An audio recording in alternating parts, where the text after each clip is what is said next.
نو ګور هلته ماتن نسی ویل که نه چې یقتسمان بالضرورت الضرورت تقسیمیږي دا تصور او تصدیق بضرورت معنی په داحت څخه څه بداحت څه نو ګور دې کې ماتن اشاره وکړه دې ته اشاره وکړه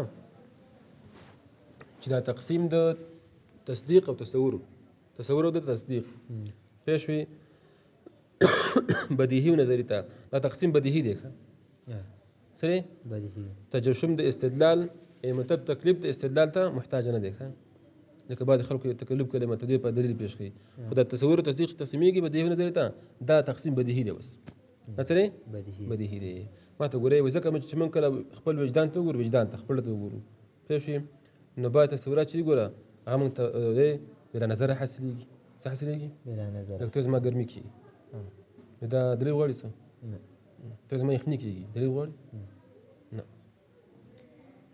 یا ګوره تصدیق مثال لکه ته الشمس مشرقة شمس چې دی رڼا کوونکی دی څوک وایي دا ولې رڼا کوونکی دی نو ته پورته د سترګو پخه وکړه ړوني ته ویل لکه النار محرقة اور څه دی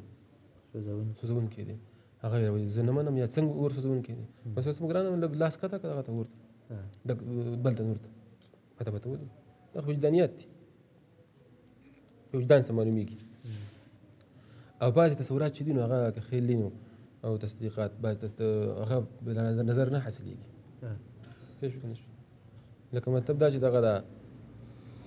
تصور د جن شو تصور د ملایکو شو علیه السلام دا خبرات که نه یا مطلب دا چې په دغه کې په تصدیق کې لکه ته العالم حادث العالم حادث یا تصدیق ته ګوره دا خامخا دلیل غواړي تجشم د استدلال غواړي نو قوله بالضرورت اشاره دی اشاره ده الى دې خبرته ان هذه القسمه دا تقسیم چې دی بدیهی دی لا يحتاج الى تجشم الاستدلال محتاج نه تجشم او دغه ته د رنج او تکلیف ته استدلال ته کبر ته کوم القوم لکه چې دې استدلال تکلف کړی دی قوم وذلك دا خبر ثابت ته یعنی تا تقسیم بدیهی ځکه دی لأن اذا رجعنا ځکه چې کله موږ رجوع کو الى وجدان خپل وجدان ته نو وجدنا من التصورات من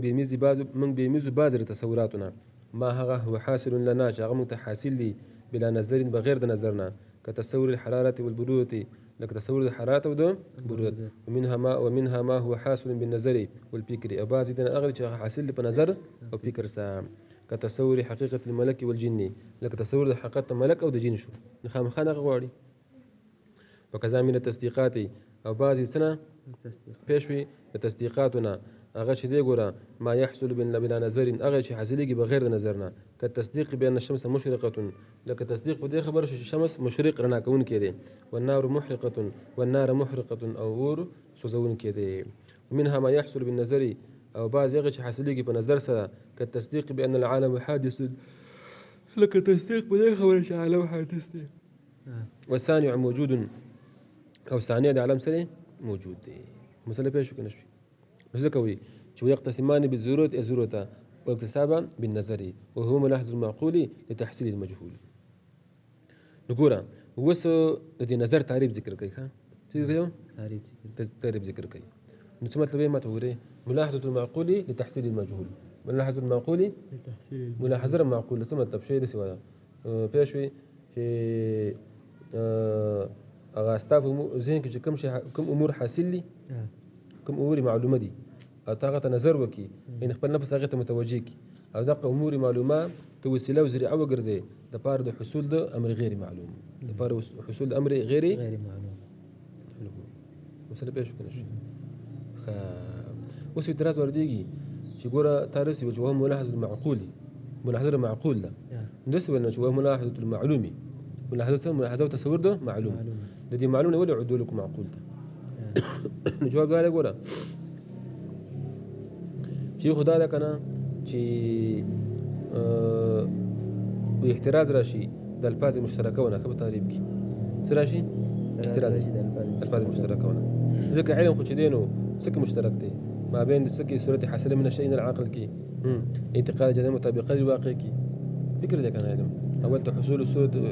صورة الشيء بالنفس بالعقل وغيرها نوع علم لفظ مشترك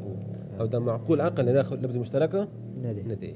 نو یو دا پیدا پکې و چې ځان ساته سره د امر لفظ مشترک نه په تعریف کې. او بل نامه بل د خبره وکړه چې وهم ملاحظه المعقول دا ملاحظه تر معقول لك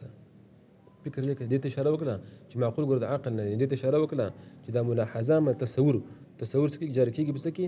تصور فکر جاری کیږي په امور کلیو کې ښه امور ځکه چې عقل د کوم شی راځي کلی کو جزئی کلی پېښوي نو دې ته اشاره وکړه چې دا امور کلیو کې تصور حاصلېږي نه په امور جزئیو کې ځکه دا قانون د پېښوي سلم کې مراشي چې الجزئي لا يكون كاسبا ولا مكتسبا الجزئي لا يكون كاسبا ولا مكتسبا جزئي چې جزئي شي دا نه کاسب نه معرف حقيقي او نه معرف حقيقي بل نه شريعه السجع مكو پېښوي معقول لتحصيل المجهول هنا شريعه السجع بكيو وهم ملاحظه المعقول او دا ملاحظه المعقول لا سمعنا اي نظر توجه النفس النظر توجه النفس خاص خپل نفس کې متوجه کی نحو الامر المعلومي طلبت امر معلوم تا لتحصيل امر غير معلوم لپاره تحصيل امر غير معلوم وفي العدول عن لفظ المعلوم او عدول کولو کې د لفظ دغه د معلوم الى المعقول معقول تا فوائد سري د کډیر پیدا دي منها بعض رغبتنا التحرز ذات ساتل عن استعمال اللفظ المشترك عن استعمال اللفظ دسري عن استعمال ده لام غلط عن استعمال اللفظ المشترك استعمال اللفظ مشتركنا في تعريف کی ومنها تنبيه اباز د پودون چې دغه تنبيه خبرداري ورکول دي پېښوي علا په دې خبر شنه الفکر انما يجري في المعقولات دا فکر جاری کیږي په معقولاتو کې اي الامور الكليه هغه امور کلیو کې خام الحاصله بالعقل چې کوم حاصل لي په عقل کې دون الامور الجزئيه نه په امور جزئيه کې بين الجزئيه لا يكون كاسبا ولا مكتسبا ځکه جزئي کاسب کېږي نه مکتسب کېږي ومنها رعايه السجع اباز دې سره رعايه السجع دي مثلا پېښوي دا د فکر تعریف شو وسرور خبر دغه توړي احتاج المنطق توي وقد يقع فيه الخطا او کله کله واقع کې فيه بسکی په دې نظر کې خو دې فکر کې الخطا خطا نو چې هر کله د فکر خطا واقع کیږي نو سی قانون نشته فکر خطا واقع کیږي نو په احتیاج پېښ شو الى قانون دسی قانون ته يعصم چې عصمت راولي بشوال راولي عنه د خطانا في الفكر في فکر کې او قانون چې هو المنطق غسل اثبات الحزب